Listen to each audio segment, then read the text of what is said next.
নমস্কাৰ, সকলোকে স্বাগতম জনাইছোঁ মোৰ অন্য এটা ভিডিঅ'লৈ। আজি আপোনালোকৰ মাজলৈ লৈ আহিছোঁ বিহুতে হওক বা ঘৰতে খাবলৈ বগা ফটফটীয়াকৈ নাৰিকলৰ লস্কৰা কেনেদৰে বনাব পাৰি তাকে আপোনালোকক দেখাম। ভিডিঅ'টো শেষলৈকে চাব। যদি ভাল পায় লাইক শ্বেয়াৰ কমেণ্ট কৰিবলৈ নাপাহৰিব।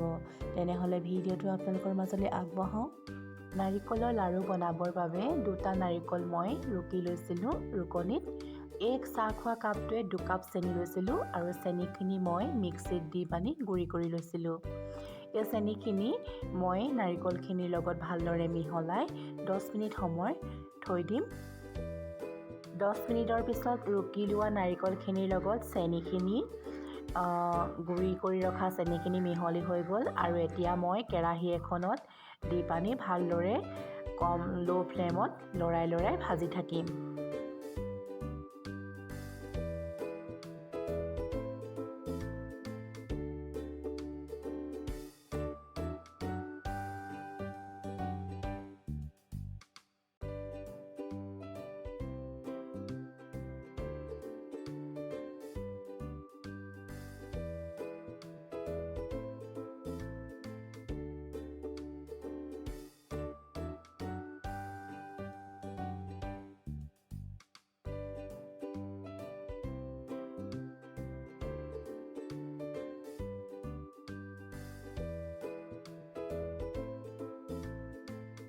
নাৰিকলখিনি ভাজি থাকোঁতে যেতিয়া কেৰাহীখনৰ মাজত থোপ খাই পৰিব আৰু কেৰাহীখনৰ পৰা দাং খাই আহিবলৈ আৰম্ভ কৰিব, তেতিয়াই গম পাব যে নাৰিকলখিনি ভজা হৈ গ'ল।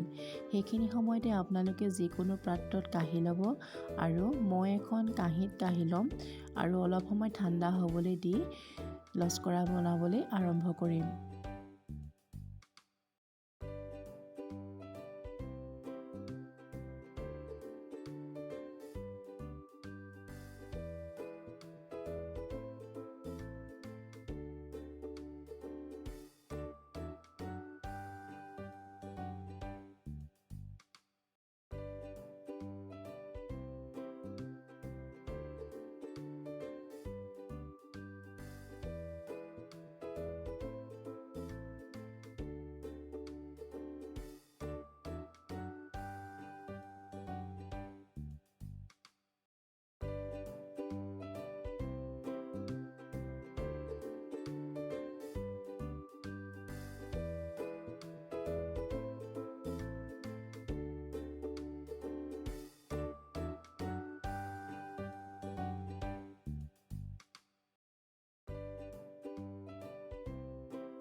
মোৰ এই নাৰিকলৰ ৰেচিপিটো আপোনালোক সকলোৱে আগন্তুক আহি থকা ৰঙালী বিহুত বনাব বুলি আশা কৰিলোঁ।